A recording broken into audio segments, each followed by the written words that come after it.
Chevella bus దుర్ఘటన చాలా బాధాకరం. మరి ఈ దుర్ఘటనలో దాదాపు 19 మంది చనిపోయినట్లయితే వార్తలైతే వస్తా ఉన్నాయి. టిప్పర్ మితిమీరిన వేగమే మరి ఈ ప్రమాదానికి ప్రధాన కారణమని విచారణలో తేలింది. ఇక ఈ ఈ అంశం ఏదైతే ఉందో నిజంగా తెలంగాణ ప్రజలను, 2 తెలుగు రాష్ట్రాలను సైతము తీవ్ర దిగ్భ్రాంతికి గురిచేసింది. ఈ కర్నూలు ఇన్సిడెంట్ మనం మర్చిపోకముందే మరి చేవెళ్ళ బస్సు దుర్ఘటన జరగడం బాధాకరం. దానిలో మహిళలు, పురుషులు, మరి పిల్లలు కూడా ఉన్నట్లున్నారు. మరి ఈ 2 రాష్ట్రాలకు, 2 తెలుగు రాష్ట్రాలకు, యావత్ అంటే భారతదేశానికి, మరి అన్ని ప్రభుత్వాలకు ఇది ఒక పాఠం అనే చెప్పాలి. మరి ఇప్పటికైనా ప్రభుత్వ ఆధీనంలో పనిచేస్తున్న రవాణా శాఖ ఇప్పటికైనా మేల్కొనాలి, తగిన జాగ్రత్తలు తీసుకోవాలి. ఆర్టీసీ డ్రైవర్లు కావచ్చు, కండక్టర్లు కావచ్చు, అదేవిధంగా ప్రైవేట్ వాహనాలు, ముఖ్యంగా మరి టిప్పర్లు కావచ్చు, లారీలు కావచ్చు, ఇతరత్ర మనం ప్రైవేట్ వెహికల్స్ కావచ్చు, వీరికి ఖచ్చితంగా ఎలాగైతే ఆర్టీసీ డిపార్ట్మెంట్లో మర్యాద వారోత్సవాలు మరి నిర్వహించి వారికి నియమ నిబంధనలు కావచ్చు, ఎలా మరి వినియోగాలు ప్యాసింజర్స్తో ఎలా వ్యవహరించాలి, ఆర్టీసీని ఎలా ముందుకు తీసుకుపోవాలనే విషయంలో ట్రైనింగ్ ఎలా అయితే ఇస్తున్నారో, మరి అంటే రోడ్లపైన అంటే ముఖ్యంగా ఈ ప్రమాదాల నివారణకు సంబంధించి కూడా మరి ఎలా వ్యవహరించాలి, డ్రైవర్లు కానీ, కండక్టర్లు కానీ, ప్రైవేట్ వ్యవస్థలోని డ్రైవర్లు కానీ, సిబ్బంది కానీ ఎలా వ్యవహరించాలనే అంశం మీద కూడా నివారణ కానీ వారోత్సవాలు నిర్వహించాలని చెప్పి నా ఛానల్ ద్వారా నేను బలంగా కోరుకుంటున్నాను. ఎందుకంటే ఇక్కడ ముఖ్యంగా సమాజంలో నివసించే ప్రజలు చాలా ముఖ్యం. ఆ ప్రజలు ఎన్నుకుంటేనే నేడు ప్రజాప్రతినిధులు అవుతున్నారు, వారు ప్రభుత్వంలో పనిచేస్తూ ఉన్నారు. కాబట్టి ప్రజల కోసం పనిచేసే ఏ వ్యవస్థ అయినా సరే సక్రమంగా పనిచేయాలి. మరి అక్కడ ఏదైతే మరి చేవెళ్ళ మీర్జాపూర్ టర్నింగ్ పాయింట్ దగ్గర ఈ ఘటన జరిగిందో, మరి ఖానాపూర్ అని కూడా అంటున్నారు. మరి ఇక్కడ ఆ ఇన్సిడెంట్ దగ్గర కూడా ఒక వ్యక్తి మాట్లాడుతూ నిజంగా చాలా ఆవేదన, ఆగ్రహం, బాధ అని కట్టలు తెంచుకొని అతను మాట్లాడడం జరిగింది. ఈ ప్రమాదానికి ప్రధాన కారణం ముగ్గురు వ్యక్తులని చెప్పేసి, ముగ్గురు ప్రజాప్రతినిధులు అని చెప్పేసి కూడా ఆయన మాట్లాడాడు. మరి నిజంగా ఆయన ఇప్పుడు ఏదైనా దానిలో ఆ నిప్పు లేని పొగరాదు అంటారు కదా, మరి ఏదైనా అంశం అతన్ని కదిలించింది కాబట్టి అతను మాట్లాడాడు.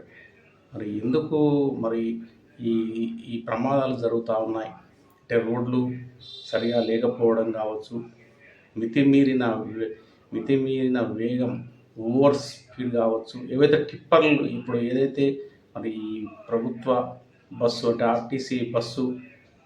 ఆర్టీసీ బస్సును మరి అతి వేగంతో ఢీకొట్టి మొత్తం ఆర్టీసీ బస్సును ఒక సైడ్ మొత్తం చీల్చుకొని ఆ టిప్పర్ మొత్తం మరి బోల్తా పడింది బస్సు పైన. కంకర కింద మరి ఎంతోమంది మన ప్రాణాలు వదలడం జరిగింది.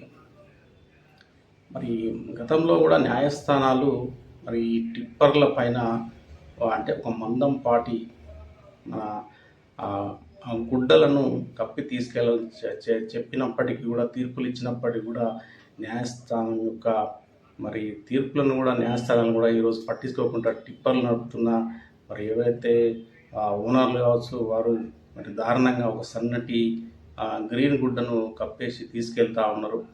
మరి దానిలో కంకర కావచ్చు, లేదంటే ఇటుకలు కావచ్చు, గనేటు రౌతులు కావచ్చు, ఇసుక కావచ్చు, ఏదైనా మరి వెనుక నుండి వచ్చే బైకర్లు కావచ్చు, లేదా కార్లు కావచ్చు, పక్క నుండి ద్విచక్ర వాహనాలు కావచ్చు, ఎవరిపైన పడే అవకాశం ఉంటుంది. కాబట్టి మరి ఇప్పటికైనా తేరుకోవాలి ప్రభుత్వాలు, రవాణా శాఖ కూడా మరి కఠిన నియమ నిబంధనలను ఏర్పాటు చేయలేకపోతే మరి అందరూ ప్రజలు ముక్తకంఠంతో మరి కోరుతున్నారు.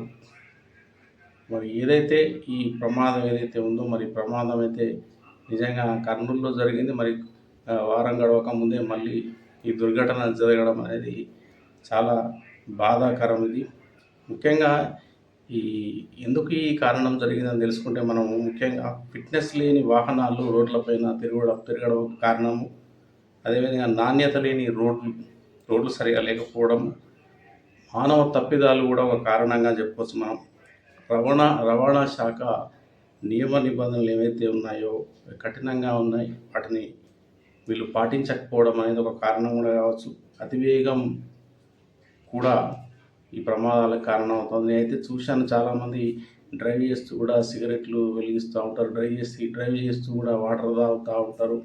ఇంత నిర్లక్ష్యమైన డ్రైవింగ్ వల్ల కూడా మరి వారి ప్రాణాలే కాదు, వెనక వచ్చేవారు కావచ్చు, ముందు నుంచి వెళ్ళేవారు కావచ్చు, ఎవరికైనా సరే ప్రమాదం సంభవించే అవకాశం ఉంటుంది. కాబట్టి వారు అంటే స్వీయ జాగ్రత్తలు పాటించాలి.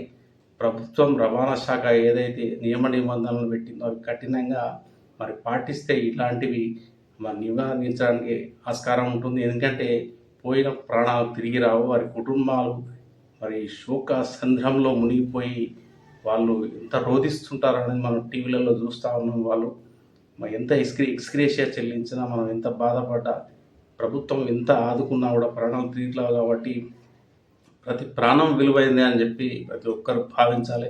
రోడ్డు నియమ నిబంధనలు రూల్స్ తప్పకుండా పాటించాలి.